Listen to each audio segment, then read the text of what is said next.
kabar nih pemirsa hari ini? Semoga kabarnya tetap selalu sehat, tetap selalu semangat, dan tetap selalu bahagia untuk menjalankan aktivitas apapun. Betul, dan juga hari ini sudah di tanggal 20 Februari 2024. Artinya sebentar lagi ini, Cek Filia, kita bakal meninggal ke bulan Februari dan masuk ke bulan Maret. Benar sekali, karena kan kalau bulan Februari ini, di tanggal 14 kemarin kita sudah melaksanakan pesta demokrasi. Betul. Jadi itu memang pesta rakyat, pesta yang memang kita sudah tunggu-tunggu. Seluruh masyarakat yang ada di Indonesia ini sudah tidak sabar untuk menunggu hasil siapakah yang akan menjadi the next presiden Indonesia nantinya. Betul, dan juga pemirsa pagi hari ini di Halo Palembang setiap hari kita menghadirkan narasumber yang inspiratif ya. Betul. Dan juga pagi ini juga kita tidak cuma berdua, tapi kita sudah kedatangan langsung ini narasumber yang bakal ngobrol dengan kita di hari ini Selasa 20 Februari 2024. Kita langsung baik mungkin Cek Fili kenalan, ini saingannya Cek Fili cantiknya hari ini. Bukan, luar biasa, bahkan lebih cantik ya. Jadi kita sambut hari ini sudah hadir bersama kita Ibu Rahmi Widianti selaku Kepala Divisi Administrasi Kanwil Kemenkumham Sumsel. Selamat pagi, Bu. Selamat pagi, Cek Fili sama Mas Midun ya. Iya, betul. Ini panggilan akrabnya Ibu Rahmi. Ibu Rahmi. Ibu Rahmi, baik. Nah, ini Ibu Rahmi sudah datang hari ini ke studio Dopal TV. Pemirsa sekali lagi terima kasih Ibu sudah bersedia hadir bersama kita di sini dan juga Mang Cek mungkin lagi nonton.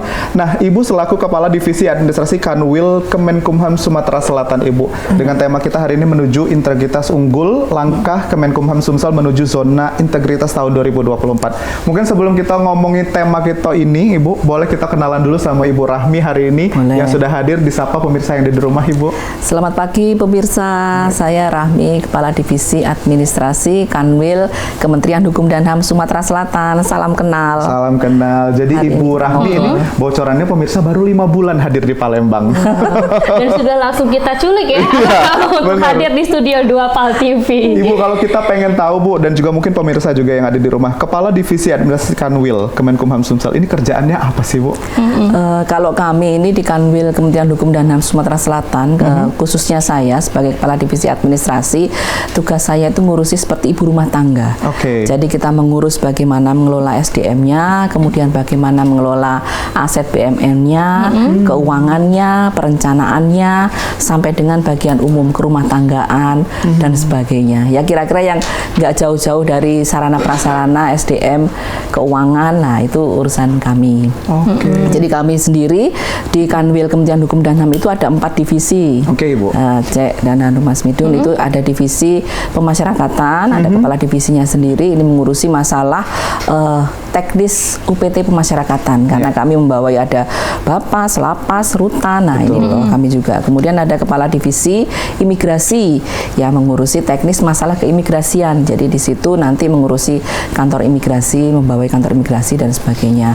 Kemudian ada kepala divisi pelayanan hukum dan HAM, rekan kami juga, ini ada kepala Bukadivnya, ini mengurusi masalah kekayaan intelektual, kemudian bagaimana layanan berbadan hukum, koperasi, kemudian notaris dan sebagainya, termasuk juga persoalan-persoalan HAM, bagaimana pemajuan HAM, kesadaran hukum, bantuan hukum dan sebagainya, itu ada di bawah divisi pelayanan hukum. Jadi, nah ibu rumah tangganya kebetulan divisi administrasi, ya, kami yang ngurusi masalah internal yang ada di Kanwil Kementerian Hukum dan HAM Sumatera Selatan. Baik, jadi memang kesejahteraan seluruh karyawan ini ada di Ibu begitu. Laporannya semuanya di Ibu nih. Ngurusi gajinya. Mungkin bisa diceritain sedikit lagi Bu, untuk secara generalnya aja, kalau untuk kasus-kasus yang mungkin bisa diceritain lah untuk masalah internal yang ada di Kemenkumham yang mungkin langsung ditanganin Ibu langsung. Kalau masalah internal biasanya masalah SDM ya yang paling banyak, karena memang kita SDM ini kan motor penggerak organisasi. Tentunya kita harus menjaga bagaimana SDM ini terlayani dengan baik. Artinya dari sisi gajinya, tunjangan kinerjanya, kemudian kesehatannya, kesejahteraannya dan sebagainya. Itu yang pertama. Kedua, kita memastikan bahwa semua SDM itu baik-baik saja. Artinya baik-baik saja itu tidak ada persoalan hukum, persoalan rumah tangga dan sebagainya. Jadi urusan cerai, urusan masalah rumah tangga pun larinya ke kami juga, ke divisi administrasi, karena memang tugas kita adalah bagaimana mengurusi itu tadi, bagaimana supaya pegawai itu bisa bekerja dengan baik. Itu salah satu contoh yang paling sering kita tangani adalah masalah kepegawaian atau SDM. Kemudian masalah BMN, aset, bagaimana aset itu terpelihara dengan baik, bagaimana aset yang istilahnya mungkin ada bersentuhan dengan lain, bagaimana kita menariknya dan sebagainya. Nah, itu juga menjadi bagian tanggung jawab kami supaya seluruh aset BUMN yang memang dikuasakan kepada Kementerian Hukum dan HAM itu terpelihara dan terjaga dengan baik. Karena kita harus bertanggung jawab terhadap itu kan. Karena kita bertanggung jawab ke DJKN, Direktur Jenderal Kekayaan Negara. Nah, kita harus mengelola mulai dari perolehannya, kemudian pemeliharaannya, dan pun kalau sudah rusak berat atau tidak kita gunakan harus kita segera hapuskan. Nah, itu mekanisme itu yang harus kita terus-menerus kita lakukan, Mbak. Jadi itu menjadi tugas sehari-hari kami, termasuk juga bagaimana memelihara bangunan-bangunan itu supaya masih tetap bisa digunakan untuk kegiatan perkantoran dengan baik, termasuk listriknya, airnya dan sebagainya. Ya kira-kira itulah seperti tugas ibu rumah tangga, termasuk juga masalah perencanaan, keuangan dan publikasi. Nah, bagaimana contohnya kita juga bekerja sama ini dengan media cetak, media televisi, karena itu apa? Untuk meningkatkan citra positif dari Kementerian Hukum dan HAM. Itu juga menjadi bagiannya tugas divisi administrasi. Wow, luar biasa ya. Apa ya? 5M ya, material metodenya itu lengkap. Banyak kerjaannya ya Bu ya. Spesialis ibu rumah tangga ya, bukan hanya di rumah tapi di kebun kamah juga. Iya, kira-kira seperti itu. Jadi polisi iya gitu ya Bu ya. Jadi tempat curhatnya iya juga gitu ya. Jadi psikolognya juga iya.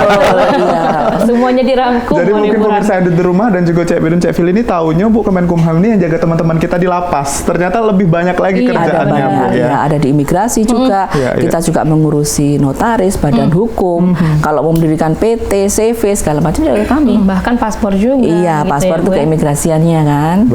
Nah, ini yang menarik Ibu, kalau kita lihat kan Kemenkumham ini justru sudah Ibu sendiri tadi kita di belakang kamera cerita sudah keliling banyak kota Ibu. Bagaimana melihat Palembang Ibu? Palembang ini adalah excited city. Jadi gitu ya, memang ini adalah kota yang menurut sudut pandang saya tidak jauh beda dengan ibu kota negara kita Jakarta.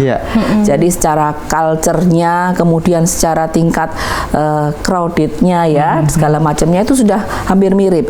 Kalau keliling Indonesia, alhamdulillah saya sudah pernah mengunjungi beberapa kota besar di Indonesia, 33 provinsi. Tapi kalau untuk penugasan memang saya baru Jakarta, Jogja dan Palembang. Nah, kalau saya memperhatikan dari tiga itu, kalau dengan Jogja mungkin jauh ya, karena kan culture-nya kan sana kan daerah keraton ya. Nah, kalau ini culture-nya ya nggak jauh beda dengan culture di DKI Jakarta. Jadi sudah sangat modern ya, kira-kira seperti itu. Ya tingkat macetnya, tingkat kejahatannya, tingkat crowded-nya. Bahkan kalau saya perhatikan dari harga makanannya saja itu sudah sama dengan Jakarta.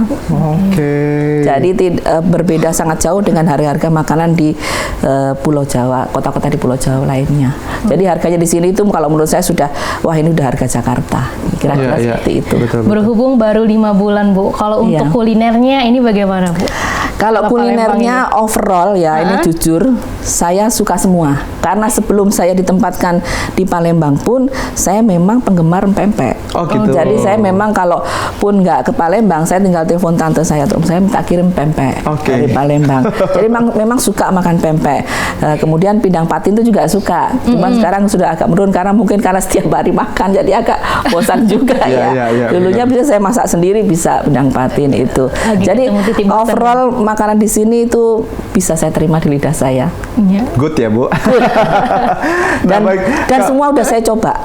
Iya, saya tuh kan memang hobi nyoba-nyoba makanan. Mungkin kalau yang sering ikut saya yaitu apa namanya, sekretaris saya sama driver, mungkin berat badannya naik karena saya sering sekali ngajak kuliner kemana-mana, Mbak. Karena memang kalau dari luar kota datang ke Palembang, apalagi stay itu banyak yang naik berat badannya Ibu.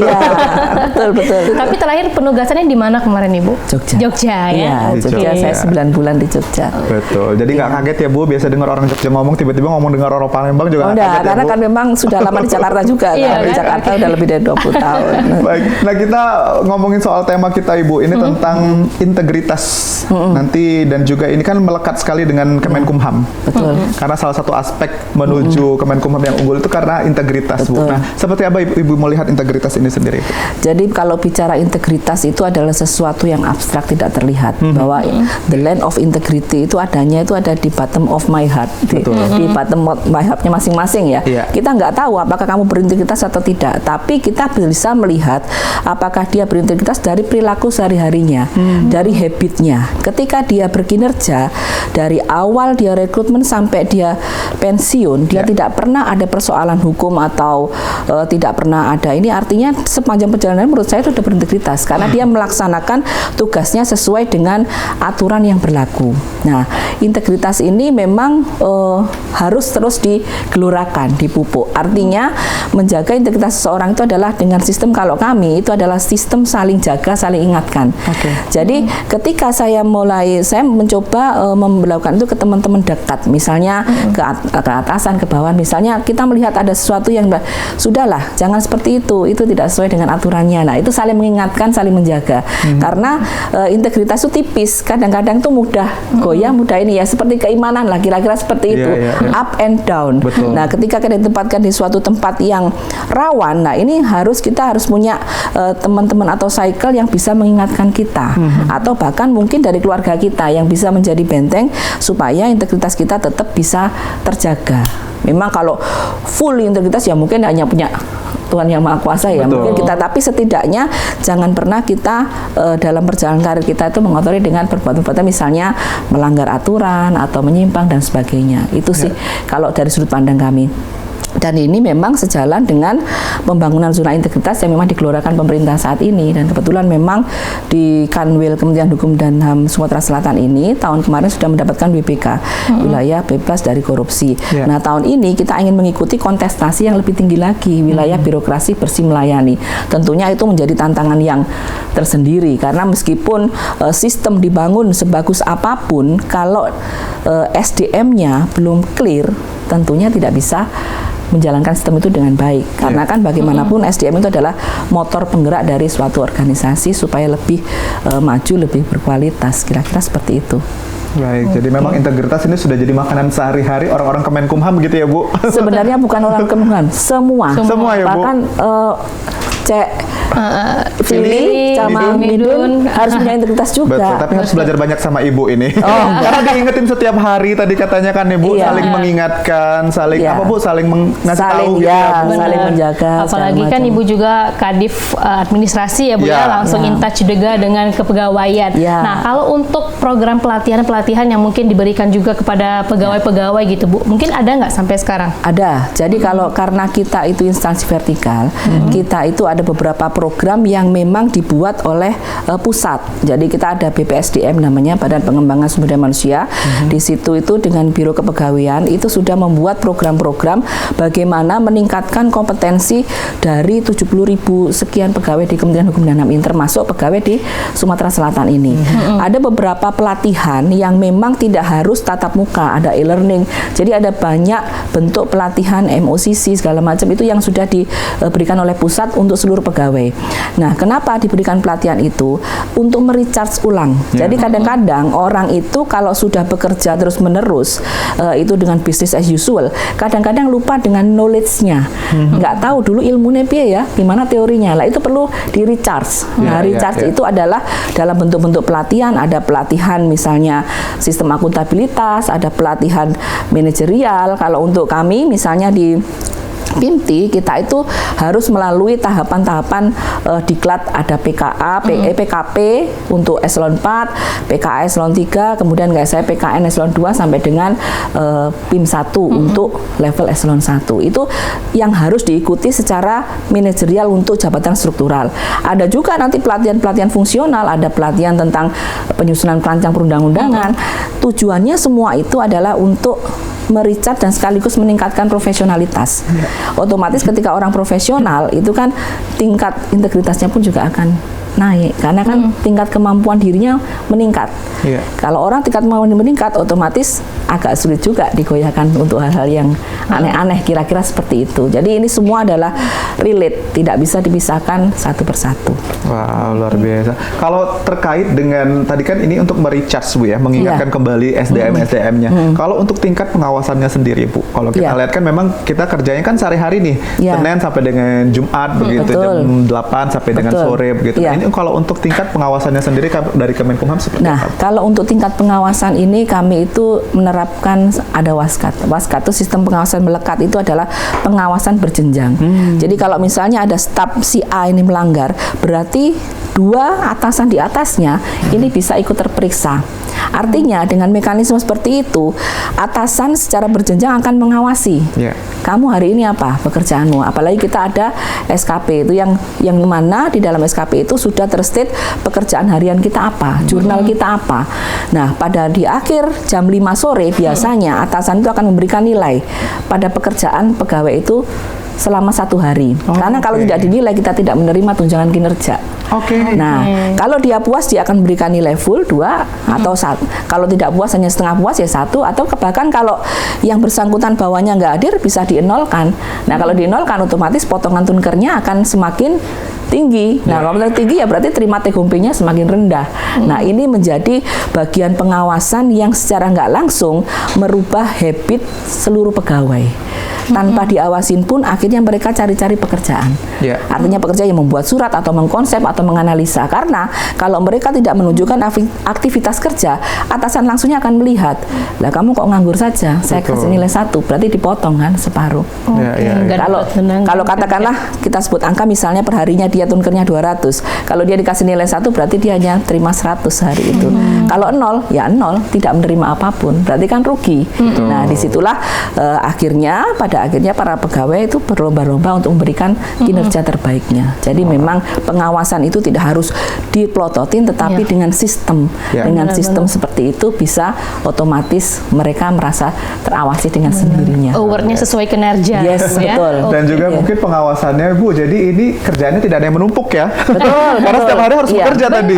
Kerja nganggur juga. Baik, pemirsa di rumah, ini semakin menarik obrolan kita bersama dengan Ibu Rahmi selaku Kepala Divisi Administrasi Kanwil Kemenkumham Sumatera Selatan, dan kita bakal balik lagi setelah jeda pariwara berikut. Tetap bersama kami di Halo Palembang.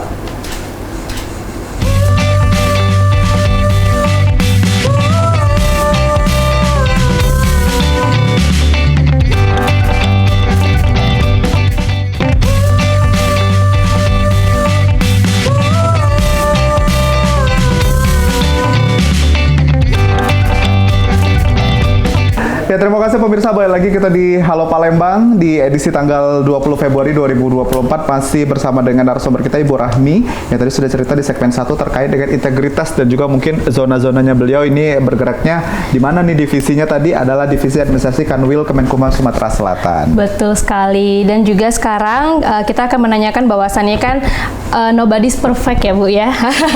Pasti ada aja mungkin salah satu ataupun mungkin pegawai yang nggak sesuai dengan rules ataupun mungkin nggak menaati rules. Nah, kalau untuk langkah konkret yang Ibu lakukan kalau misalnya ketemu sama pegawai yang melanggar kode etik itu dari Ibu bagaimana Bu? Di kami sendiri itu ada mekanisme-mekanisme Mbak. Tidak serta-merta kita bisa menjudge bahwa seseorang itu kamu salah, kamu harus begini enggak. Tapi ada mekanismenya. Sebagai contoh, misalnya dia tidak masuk kerja. Tidak masuk kerja selama 10 hari berturut-turut. Nah, itu biasanya ada surat teguran. Kalau biasanya 10 hari turut-turut pecat, tapi biasanya kalau baru 3 hari itu ada surat peringatan. Ya seperti di perusahaan-perusahaan ya, SP dari atasan langsungnya mengingatkan secara lisan dulu. Kemudian di tahap berikutnya masih nggak berubah, secara tertulis. Nah, secara tertulis masih belum juga berubah, akhirnya kita lakukan pemeriksaan. Nah, pemeriksaan ini tentunya ada kita bentuk tim khusus yang memang kita tugaskan untuk memeriksa yang bersangkutan dari berbagai macam sisi sudut pandang peraturan perundang-undangan yang dia langgar. Nah, ketika nanti diketemukan dia melanggar pasal berapa, kemudian aturan apa, baru kita jatuhkan apakah dia terkena hukuman disiplin ringan, sedang, atau bahkan berat. Kalau berat ya berimplikasi pada mungkin pemecatan ya, karena kan memang sekarang aturan di ASN itu sangat ketat bahwa kinerja itu adalah adalah is everything, disiplinan, kepatuhan itu segalanya. Jadi ketika itu mekanisme itu kita jalankan, untuk hukuman disiplin tingkat rendah itu bisa diterapkan, bisa kita tentukan di kantor wilayah sendiri. Tetapi untuk sedang dan berat kita limpahkan ke atas, karena kita juga masih ada Inspektorat Jenderal, ada Biro Kepegawaian, ada Inspektorat Jenderal yang memang akan mendalami sejauh mana tingkat kesalahan atau penyimpangan yang dilakukan oleh pegawai ini. Dan disitulah nanti dari tim dari Biro Kepegawaian, di Biro SDM dan dari Inspektorat Jenderal akan menjatuhkan apakah dia sedang atau berat. Karena kalau untuk hukuman disiplin ringan itu cukup di kantor wilayah, tapi kalau untuk sedang dan berat kita limpahkan ke pusat. Gitu. Jadi memang semua itu ada prosesnya, ada mekanismenya. Karena apa itu dilakukan supaya tidak ada protes ya, supaya mendapatkan pegawai pun yang melanggar itu pun mendapatkan keadilan seadil-adilnya. Gitu. Betul. Jadi memang sudah lebih transparan. Iya, sudah lebih ketat ya Bu, di zaman sekarang ini ya. Nah, kalau kita melihat terkait dengan pelayanan publik ya Bu, kalau Kemenkumham ini kan lebih melayani publik begitu Bu. Nah, ini kan mungkin ada saja keluhan-keluhan masyarakat Bu terkait dengan mungkin pelayanan dan lain sebagainya. Bagaimana menanggapi itu sendiri Bu? Untuk keluhan masyarakat kita ini ada banyak saluran pengaduan, ada e-lapor, ada EWAS ya, dari Simwas, dari Ijen. Semua itu kanal-kanal yang memang dibuka untuk memberikan aksesibilitas kepada masyarakat untuk menilai bagaimana kinerja kita. Apakah dia puas atau tidak, atau dia komplain terhadap sesuatu hal yang menurut masyarakat itu perlu dilakukan klarifikasi oleh kami. Nah, terkait hal tersebut kami sudah menerapkan SOP 3x24 jam. Semua pertanyaan yang masuk dari masyarakat wajib kita jawab. Minimal nih, kalau kita belum melakukan pendalaman ya kita jawab dulu bahwa siap, terima kasih atas masukan dan informasinya. Kami akan melakukan penelitian lebih lanjut. Nah, nanti setelah kita lakukan klarifikasi ke dalam, seperti apa ini? Apakah ini hanya hoax ya? Karena memang orang mengadu itu kan kadang-kadang tanpa identitas. Betul. Nah, ini kan perlu kita klarifikasi, benar atau tidak? Atau jangan-jangan aduan ini hanya untuk menjatuhkan salah satu seseorang atau segala macam. Itu perlu kita dalami. Nah, ketika kita sudah mendapatkan pendalaman itu, maka melalui saluran itu pun kita akan jawab bahwa yang dituduhkan begini adalah tidak benar, karena di lapangan yang terjadi adalah seperti ini. Itu adalah bagian dari kami take and give dengan masyarakat. Bagaimana kita menerima masukan, kita menerima kritik, sekaligus kita menjawab klarifikasi kalau memang itu tidak benar. Tetapi kalau itu benar dan terverifikasi, maka kita pun juga tidak boleh menutupi, kita akan lakukan proses. Kita proses yang bersalah menurut aduan itu sesuai dengan tentunya aturan-aturan yang berlaku. Ya, seperti saya sampaikan tadi, bisa kena hukdis ringan, sedang atau berat, gitu.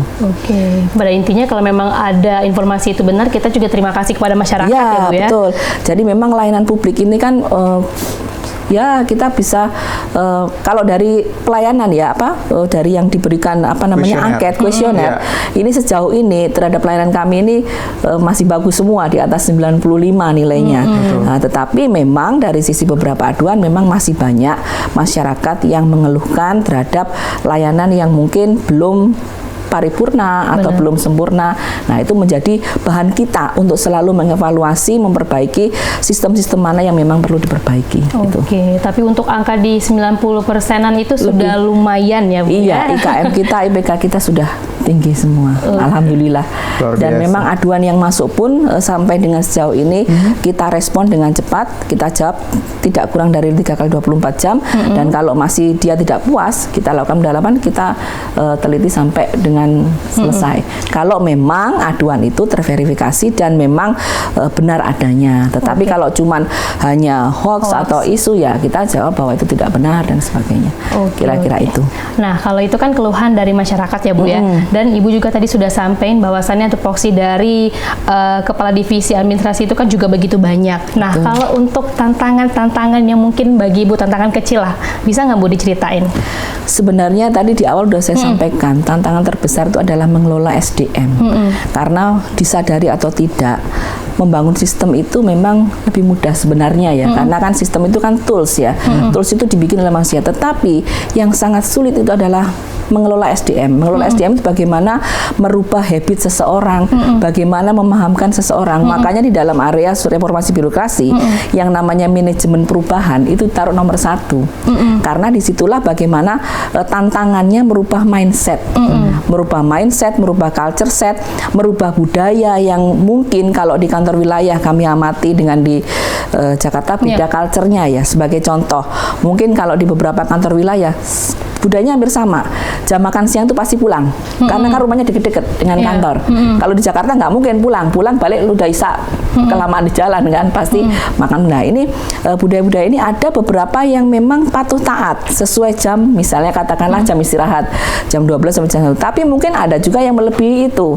Nah merubah budaya ini yang memang harus pelan-pelan, harus memang saling tadi itu saling mengingatkan, mungkin atasan langsungnya jangan lama-lama kalau makan dan sebagainya. Itu hal-hal sepele yang memang perlu kita bangun untuk mendisiplinkan SDM. Ya, tantangannya sebenarnya adalah lebih ke di SDM aja, ya, gitu karena bagaimanapun sebagus apapun sistem itu dibangun, kalau SDM-nya tidak good, ya tidak akan bagus juga kinerjanya. Kalau untuk tantangan yang mungkin dari Tunker tadi Ibu, misalnya ada pegawai yang mungkin nggak terima dengan award yang dia dapatkan, itu mungkin ada nggak Bu keluhan-keluhan seperti itu? Sebenarnya gini, secara nggak langsung karena itu tersistem, kita ada namanya itu SIMPEK, sistem penilaian pegawai itu. Di dalam situ ada penilaian pegawai jurnal. Dia minim komplain karena dia sudah bisa ngaca sendiri. Loh, Tunkerku kok tinggal 50%. Pasti dia akan introspeksi. Oh iya, aku kemarin telat berapa kali ya. Karena keterlambat datang itu sudah memotong tunjangan kinerja, Mbak. Jadi dia nggak perlu komplain karena sudah sistem. Begitu handkinya itu jam 9, otomatis sudah kepotong. Dia telat aja 10 hari, pasti kepotongnya udah banyak. Dia bisa berhitung sendiri pakai kalkulator.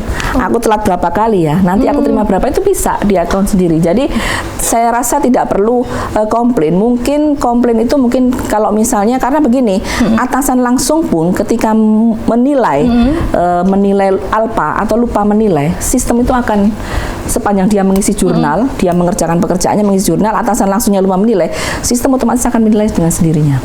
Jadi sebenarnya nggak ada yang perlu dikomplainkan. Kalau memang dia tunkernya kurang, dia suruh ngaca sendiri. Betul. Berapa kali kamu terlambat?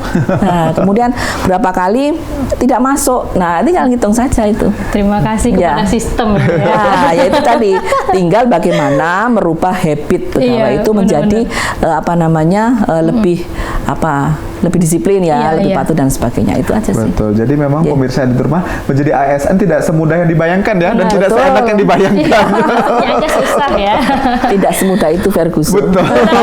Nah, kalau kita bicara tentang SDM, Bu, adakah tim khusus yang dilibatkan ini, Bu, untuk mengawasi, mengkoordinasikan terkait dengan integritas dari kepegawaian Kemenkumham sendiri? Ada. Kita itu masing-masing di semua satuan kerja itu ada tim kode etik, termasuk di kantor wilayah. Jadi kami itu para PIMTI itu adalah bagian dari anggota tim kode etik secara berjenjang, di mana nanti kalau ada pegawai yang melakukan pelanggaran-pelanggaran atau penyimpangan, biasanya kita bentuk selain tim pemeriksa juga kalau memang yang dilanggar adalah kode etik, ya kita melakukan rapat kode etik untuk memeriksa yang bersangkutan.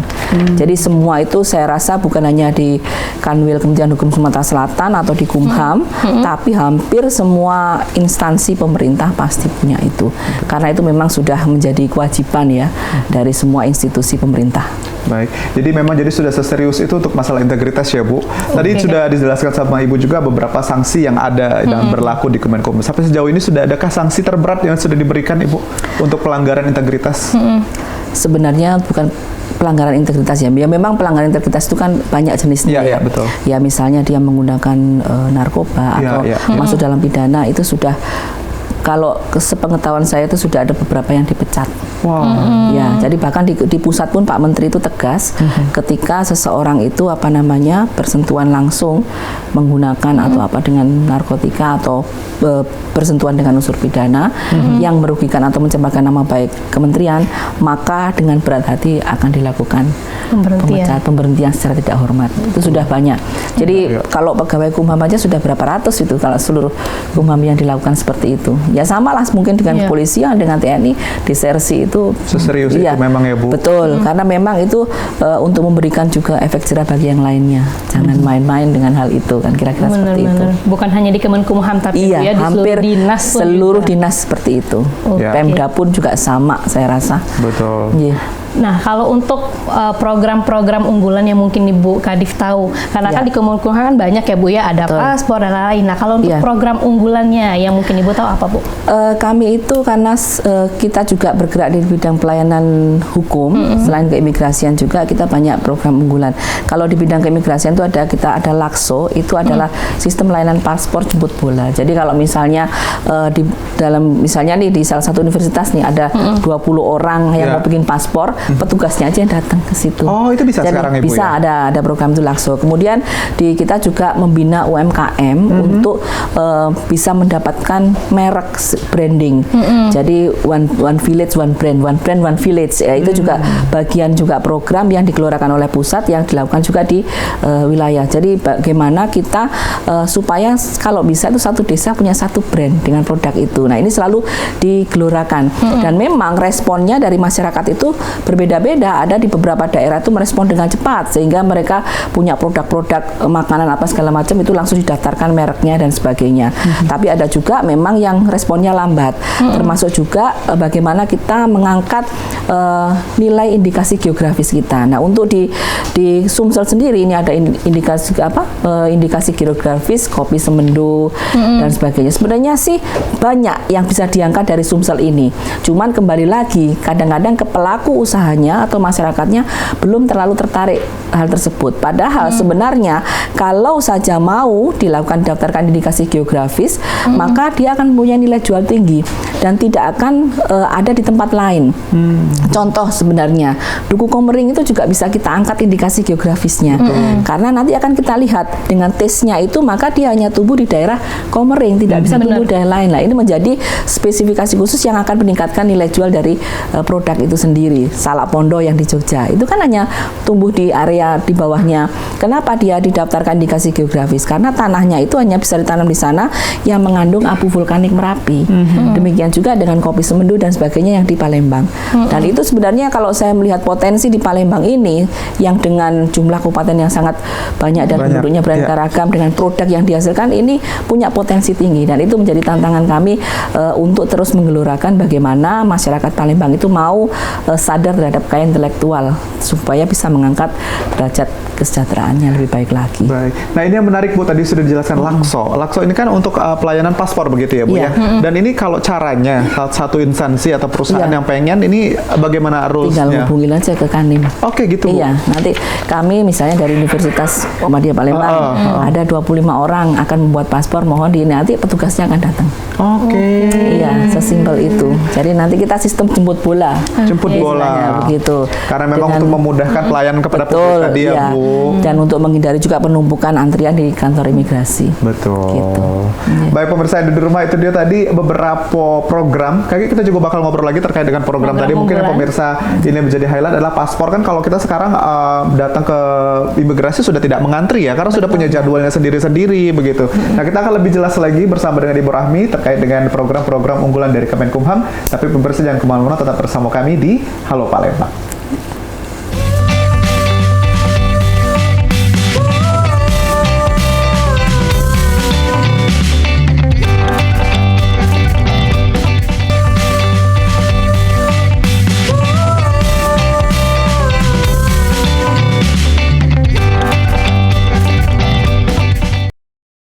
Oke, baiklah pemirsa, balik lagi di program Halo Palembang. Tidak terasa ini sudah segmen ketiga. Masih dengan narasumber kebanggaan kita, Ibu Rahmi, selaku Kadif Administrasi Kemenkumham Sumsel. Baik, nah tadi kita sempat terpotong di iklan Ibu terkait dengan program LAKSO tadi. Jadi memang ini ada minimal orangnya yang bisa nanti jemput bola tadi didatengin langsung secara ini oleh petugas dari imigrasi begitu ya Bu. Nah, untuk minimal tadi kan ada 40. Kalau untuk persyaratan yang lainnya seperti apa Ibu? Kalau untuk persyaratan lainnya sama seperti persyaratan pengajuan paspor ya, ada KK, KTP, kemudian akta lahir dan sebagainya. Kemudian mengisi formulir ya sama seperti yang dilakukan pada saat kita mengajukan paspor perorangan itu. Jadi fotonya pun bisa di tempat yang bersangkutan Bu? Nanti petugasnya yang datang. Kalau dengan jumlah banyak itu petugas datang ya menggunakan alat khusus ya tentunya ya, tidak bisa foto pakai handphone dan sebagainya. Betul. Jadi memang seserius itu untuk walaupun ribet ya Bu ya.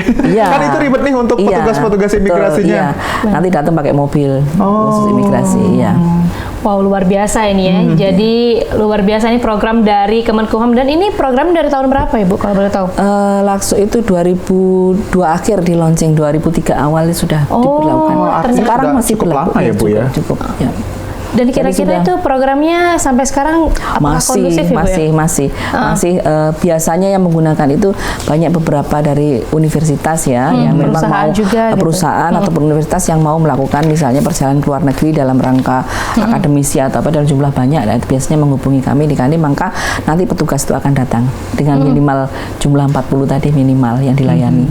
Oke, Gitu. tapi kalau perencanaan untuk program ini sebenarnya dari tahun 2022 awal atau memang dari lama? Karena saya baru masuk 5 bulan, setahu kami itu sebenarnya sudah diinisiasi sejak lama. Tapi kan karena untuk membangun sistem itu harus perlu dilakukan dulu uji ininya bagaimana, apakah nanti bisa terlayani atau tidak. Nah ini perlu waktu juga. Tapi sampai dengan hari ini sudah berjalan dengan baik dan tidak ada kendala suatu apapun. Karena ini luar biasa idenya Bu ya, dan juga PAD-nya pasti menguntungkan. PNBP. Kami PNBP tidak PAD ya. Betul, memang akan meningkatkan PNBP ya. Betul, karena kan biasanya beberapa masyarakat kan ngeluhnya males gitu Bu. Kan karena harus antri gitu kan, harus nunggu karena memang proses untuk imigrasi sendiri kan tidak cepat ya Bu. Maksudnya tidak harus pak langsung selesai gitu. Kan ada proses yang harus dilewati. Betul, wawancara, foto dan sebagainya. Ya, ini yang menarik. Nah, jadi pemirsa yang di rumah mungkin yang sudah punya ingin nih yang beberapa kawannya tadi minimal 40. Ya, kalau cuma 5 kok kamu baik. Bukan program lakso tapi makan lakso nih. Kalau Ibu kalau cuma 5 Nah, Ibu kalau untuk di luar zona integritas kita berbicara untuk membangun citra lembaga Kemenkumham agar lebih memang baik ke depannya Ibu, dan juga mungkin karena memang kita bukan alat pemuas ya Bu. Jadi memang mungkin ada beberapa masyarakat yang belum puas juga ternyata dengan kinerja yang baik tadi. Selain integritas yang ingin dimunculkan oleh Kemenkumham seperti apa Bu? Sebenarnya ada banyak hal yang selalu kita ini kan kita mempunyai tata nilai pasti itu profesional, akuntabel, sinergi, transparan, inovatif ini menjadi value yang memang kita yakini untuk seluruh jajaran Kementerian Hukum dan HAM. Mulai dari Sabang sampai Merauke, dari Makassar sampai Pulau Rote itu semua sama, tata nilainya adalah pasti. Nah, dari value inilah yang mengilhami kita semua bagaimana kita memberikan selalu yang terbaik, yang terbaik dan terbaik. Perkara nanti masyarakat puas atau tidak, biarkan masyarakat dan institusi yang lain menilai. Tetapi pada perjalanannya di beberapa kantor wilayah termasuk Sumatera Selatan, kami memperoleh banyak prestasi, Mas. Jadi kita dinilai berhasil itu bukan karena kita ngomong, oh iya aku berhasil, tidak. Tetapi ada pengakuan dari institusi lain yang memberikan penghargaan kepada kita. Misalnya dari Kanwil Perbendaraan, bahwa tata kelola keuangan kita bagus, IKPA kita bagus, maka diberikan kita penghargaan yang terbaik. Kemudian dari Ombudsman, kemudian dari banyak hal yang kita diberikan penghargaan.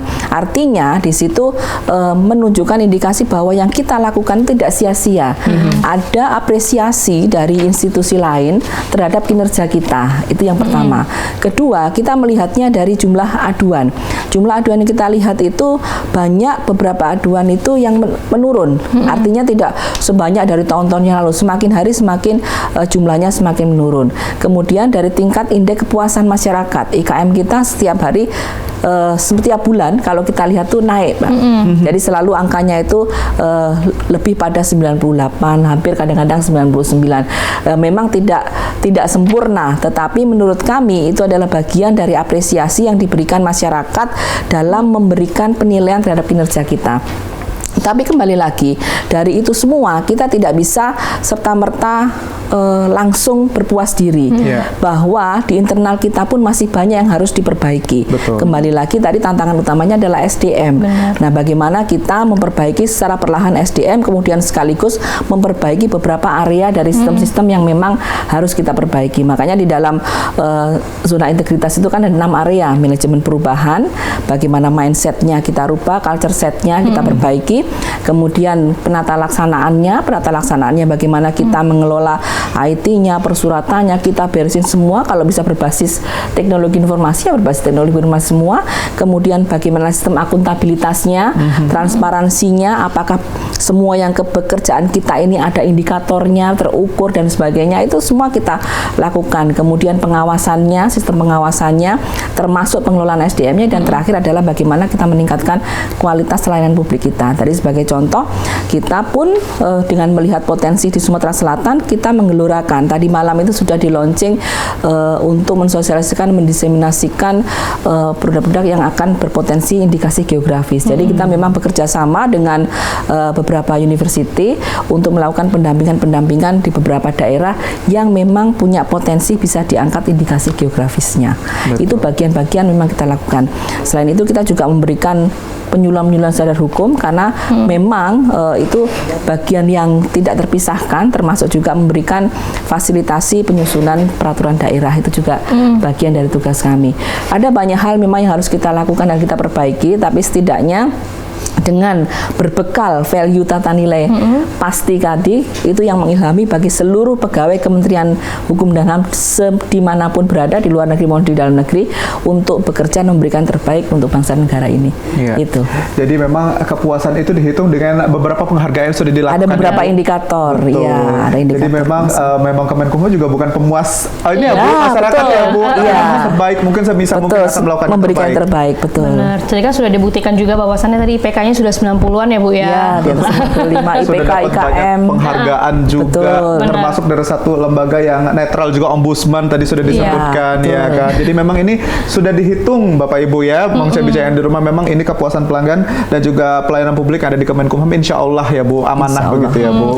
Dan juga memang sudah terbukti ya, karena kan semakin modern tahun juga ya Bu ya, sistem dari contohnya itu paspor. Betul. Kalau zaman dulu kan itu kita banyak sekali ya Bu ya, Antri. kan kita harus antri. Nah, kalau sekarang kan sudah sistem online ya Bu ya. Nah, sekarang katanya juga sudah ada sistem chip ya Bu ya untuk paspornya itu. Kalau chip itu adalah paspor elektronik. Iya, paspor elektronik jenis paspor jenisnya. ada manual dan elektronik. Itu bagaimana Bu? Mungkin ada masyarakat juga yang belum tahu kalau paspor chip itu. Sebenarnya paspor elektronik itu adalah memudahkan pada saat masuk pemeriksaan, karena ada gate yang bisa tinggal ditempel. Kalau yang manual kan harus dilihat dulu, di scan segala macam. Nah, kalau sudah ada chipnya, tinggal masuk di gate itu yang ada apa itu namanya BCM ya. Auto gate ya Bu ya. Auto gate itu tinggal ditempel, langsung bisa langsung masuk. Jadi itu menghindari antrian, khususnya yang memang sering bepergian ke luar negeri. Itu saja sih lebihannya. Cek Midun kemarin pakai auto gate juga Cek Fili. Iya. Oh lah, sudah ada ya, modern Cek Midun ya, Ada luar chipnya biasa itu, Cek ya. Midun. Betul. Tidak yang manual lagi Cek Midun. Kalau manual kan di scan itu di barcode. Iya, benar. Benar. Kalau Harus lihat persyaratannya petugas. sama aja itu ya Bu ya, untuk Sama, buatnya? cuman mungkin beda biayanya Oh, saja. beda biaya. Ya. Karena memang bahannya berbeda. Iya. Itu. Nah Bu, untuk kedepannya sendiri Kemenkumham berfokusnya kepada apa nih Bu untuk meningkatkan zona integritas ini tadi? Sebenarnya kalau untuk meningkatkan zona integritas, kita tetap melakukan sesuatu yang membangun sistem. Itu tidak boleh berhenti. Jadi membangun sistem itu harus terus dilakukan, continue terus, sustainability dan konsisten. Karena mulai dari perbaikan dari area tadi saya sampaikan, manajemen perubahan, penata laksanaannya, pengawasannya, kemudian akuntabilitasnya sampai dengan pelayanan publik, itu tidak bisa terus kalau sudah dapat penghargaan ini selesai. Tidak, pasti harus ada improvement lagi. Apalagi ini yang harus dipertahankan, apalagi yang harus ditingkatkan. Nah, itu selalu harus dipelihara. Yang pertama itu. Yang kedua, ke depan kita mungkin akan memperbanyak sosialisasi layanan-layanan kita kepada masyarakat. Karena memang tidak semua segmen masyarakat itu bisa menerima sosialisasi yang selama ini kita berikan. Nah, mungkin ada masyarakat di leveling mungkin ya middle atau up, itu dengan metode yang berbeda tentunya. Kalau misalnya yang di segmen menengah ke atas ya modelnya seperti apa, kemudian menengah bawah modelnya seperti apa. Nanti kan ini menjadi tantangan tersendiri bagi kami jajaran pimpinan tinggi, supaya untuk mencari cara bagaimana supaya apa yang kita berikan layanan-layanan ini bisa dikenal seluruh masyarakat sampai di level manapun. Betul. Mulai dari level atas sampai level bawah itu tahu bahwa oh ini adanya di Kumham. Betul. Nah, tadi kan nggak tahu kan kalau Kanwil itu ada di Kumham juga. Iya. Kita berdiri sendiri, padahal itu ada di Kementerian Hukum dan HAM.